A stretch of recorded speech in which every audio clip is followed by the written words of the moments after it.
Not mega project. Mega project মানে mega দুর্নীতি।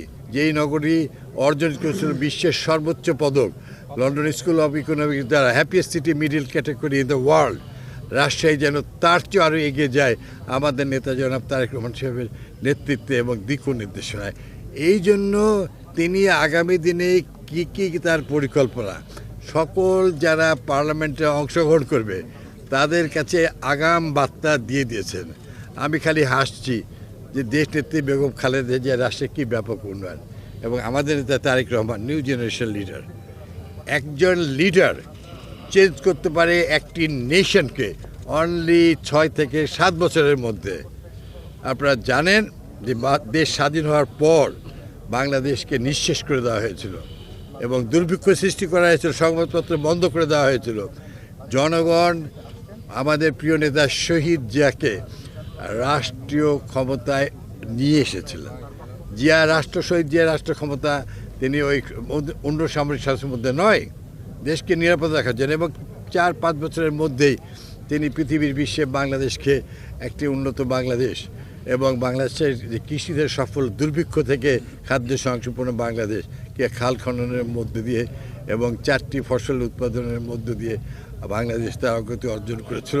এবং তারই সময় বাংলাদেশ থেকে হাজার হাজার দক্ষ আমাদের ভাইরা বিদেশে শ্রম বাজারে ঢুকেছিল।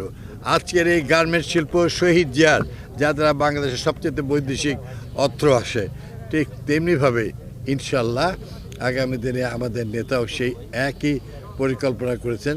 কোনো not mega project. Mega project মানে মেগা দুর্নীতি, আওয়ামী লীগের দুর্নীতি, হাসিনার দুর্নীতি, তার দোসরদের দুর্নীতি, তার পরিবারের দুর্নীতি।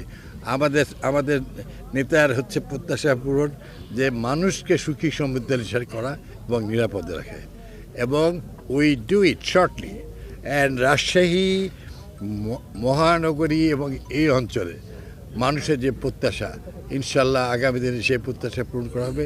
এবং আপনাদের সন্তান হিসেবে দীর্ঘ অভিজ্ঞতার মধ্যে দিয়ে আমার ধারণা, আমরা 1991 সালে আমরা জাতীয় সংসদ নির্বাচনে অংশগ্রহণ করেছিলাম।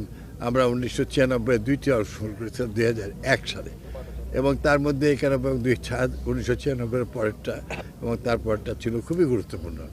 1991 সালে আমরা এই 39টি আসনের মধ্যে আমরা 35টি আসন পেয়েছিলাম, আর 1996 সালে আমরা 39টার মধ্যে 38টা আসন, জলিল সাহেব একটাই জিতছিল।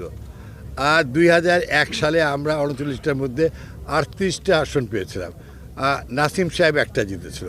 আমি আশা করছি অভিজ্ঞতার আলোকে আপনাদের মধ্যে বিএনপি হচ্ছে সৎ, বিএনপি হচ্ছে পরিশ্রমী, জনগণের কাছে ওয়াদাবদ্ধ।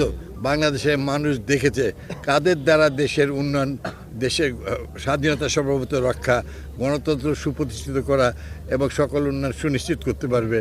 সেই জন্য ইনশাআল্লাহ আগামীকালকে সবার মধ্য দিয়ে, প্রার্থীদের পরিচয়ের মধ্যে দিয়ে আগামী 12ই ফেব্রুয়ারি নির্বাচনে ইনশাআল্লাহ আমাদের এই অঞ্চলের জনগণ ইনশাআল্লাহ 39টা আসনে ইনশাআল্লাহ সর্বময় বিজয় সুনিশ্চিত করবে।